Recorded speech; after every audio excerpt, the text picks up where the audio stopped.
Greetings, ladies and gentlemen. Welcome to Beyond Second Cognition. I'm Endall Beall. Topic of this discussion is a message to all light workers and light warriors. I'm going to ask some very pragmatic questions to all you folks that believe that you are light workers or light warriors. And I ask that all of you give very deep consideration to the questions that I am going to ask in this production. You see, way back when I bought into all this light and love stuff, like most of you have.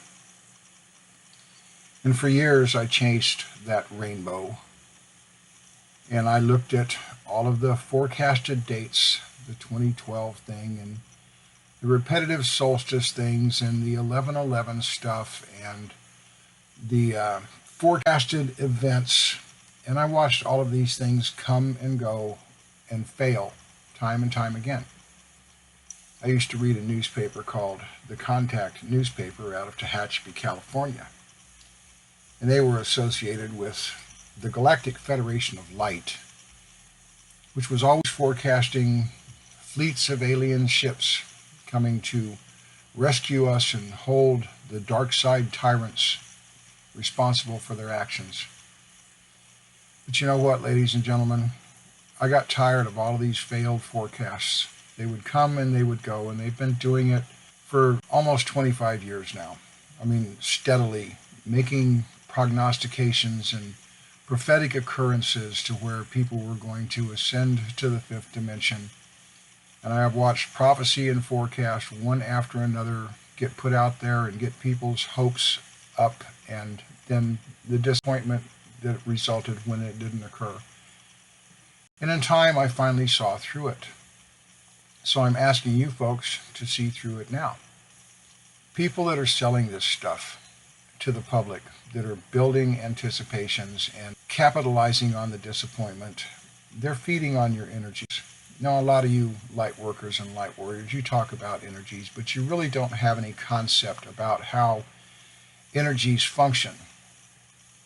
And when you can convince people to buy into a belief system, and I don't care which belief it is, because all religions are the same, Christianity, Islam, every one of them is an energy trap, ladies and gentlemen. And when they can convince people to give up their personal energies through their devotion, through their belief in the ideology, whatever spiritual school you may come from, whether it's occultism or New Ageism or Wicca, it doesn't really matter. The objective in all of these things is to convince you to give up your energies to beliefs that they manufacture. And when you willingly give up your personal energies, they don't have to steal them from you. You're giving them away. And trust me, ladies and gentlemen, all you light workers and light warriors who think you're on the right track are willingly giving up your energies for other people to harness and use against you by creating more propaganda, more failed prophecy predictions like the event or the supermoon or whatever it is that they decide to peddle at the moment. And if you do some historical research, and it's not this hard to do on the internet, ladies and gentlemen, you know, there's nothing I'm saying that can't be verified with a little bit of research. So I'm asking you to use your common sense to go back and look at how many of these events have been prophesied, like the event, or the 2012 shift in consciousness, or solstice events where everything was magically going to change and the world was going to alter, or people were going to ubi out to the fifth dimension, or whatever it is that they were peddling at the time. This stuff is all over the internet.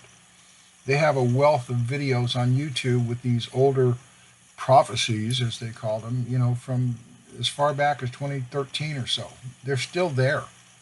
Do a little bit of research and find out how many times they've waved this prophetic calendar of events. You know, the supermoon, the 2012 shift in consciousness, now it's the event. Who knows what it's going to be next week? But observe and see how many times they have dangled this carrot before the eyes of spiritually dissatisfied people, people that think that they are working against the dark side. And I want to ask you folks this. If the folks that are fabricating these ideologies, these beliefs, and, telling you that you're a light worker or you're a light warrior, this stuff's been going on for over 40 years. So I ask you to ask yourself, how much of this light work, this love and light stuff that they sell you, has worked? I mean, really. Point me to a single instance where any of this stuff has worked in over 40 years of doctrinalized New Ageism, Wicca, spirituality, religion, or whatever. And I guarantee you there's not one of you light workers or light warriors that can point to a specific incident that had any type of major shift to move humanity in the right direction. And that being the case, ladies and gentlemen, why do you keep giving lip service to people that are intentionally misguiding you? Has it occurred to any of you that maybe these people that are selling you these doctrines, the Queen of Orion or the DNA activations or the Solfeggio frequency updates or, the King of the Anunnaki or whatever stuff they're, dredging up from the bottom of their doctrinal barrel, how come none of this stuff ever worked? How come it's always just around the corner, but it never comes? They've been predicting Nibiru coming back for almost 20 years now. And you know what, folks? It's not the way they're peddling it to you, but you see, this sows expectations. And it creates a circumstance where you give your energy up to the people that are peddling this stuff to you. Have you ever pondered that maybe these doctrinaires that are fabricating all of these expectation circumstances are really the dark side? And maybe that your light warrior, light worker mentality is being formulated by the dark side, and the dark side is not what you think it is? That they're pulling your strings like they're pulling the strings of the rest of the planet? I want you to consider this. And I know it's a hard pill to swallow, ladies and gentlemen, because none of us wants to admit that we've been buffaloed. We don't want to admit that we've devoted much of our life to believing these things, because it means that we have to admit that we're wrong. And the ego mind virus does not like being wrong.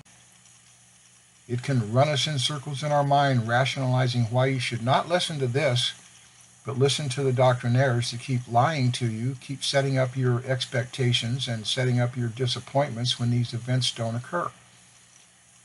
Am I your enemy for telling you the truth? You might want to reassess who is telling you what and how much of what they're peddling actually has any pragmatic value. I mean, yeah, we all like to feel good. This is how they peddle their doctrines. It's all about feeling good. It can make you feel good to think that you're going to ascend, that you're going to transfer to a new earth and escape all your personal responsibility as a human being on this planet. And you're giving your energies, and they're just turning those energies against you. And what you think is the light side, ladies and gentlemen, is more than likely the dark side.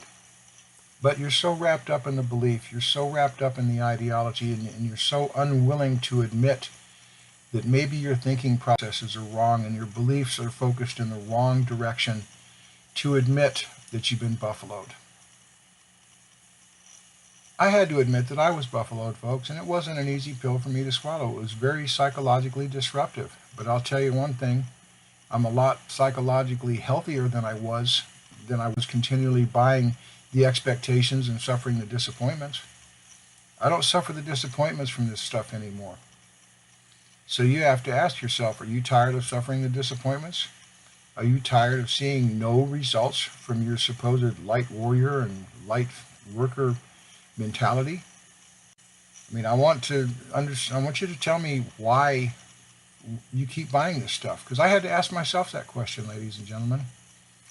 At some point, I asked myself, why am I continually buying this bullshit when there's no payoff? And I've watched this stuff for decades. I was into that shit, pretty hard way back when. But I outgrew it because I saw through it.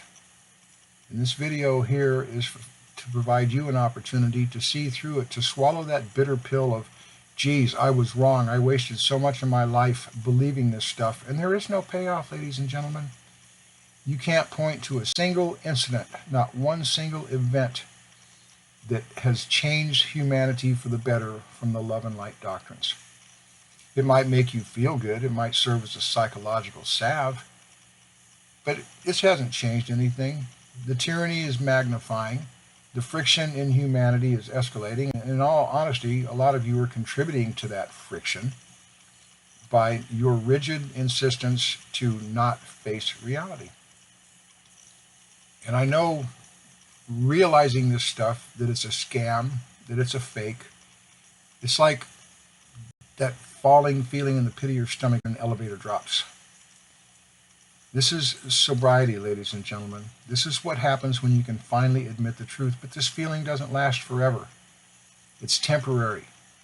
It may leave you out of sorts for a few days as you sort it out psychologically, but if you can transcend this manipulation and realize that the people you think are your guides on the light side are actually the tyrants keeping you roped into their false ideologies and walk away from it, then you're going to find some personal strength. And facing the truth doesn't feel good, ladies and gentlemen. The truth has a tendency to bite. And I can't sugarcoat it. I can't make it pretty because it is what it is. Living in denial is not going to falsify what I'm sharing here. If you can be totally honest with yourself and do just a little bit of research, you're going to find there's nothing here I'm telling you that is not the absolute stone cold sober truth. And yes, it's psychologically disruptive. No one likes to live with the idea that they've pissed so much of their life away on false beliefs and false ideologies. But you can survive it. It's not going to destroy you. It'll make you uncomfortable. But when you can transcend this and step into realism, you're going to find a whole new different world, and you're going to find a whole new different you. And it has nothing to do with escaping from this planet or making your ego feel good by buying false ideologies. The love and light thing hasn't worked, folks. You can't point me to a single circumstance where it worked, where it produced any viable outcome. And that's what I want you to ask yourselves. Where is the payoff? Show me one. And you can't do it. And that's the hard reality pill to swallow, ladies and gentlemen. And that's all I'm asking you to do is look at reality. Redirect your perceptual processes and transcend the lies. If you can't do that, then I guess you deserve the lies. But this presentation is for those who have the wisdom, and how all of you love to promote wisdom. This is how you gain the wisdom to transcend being a psychologically manipulated tool for others. Think about that, ladies and gentlemen. And for those of you doing the work, stay the course and don't give up on yourselves.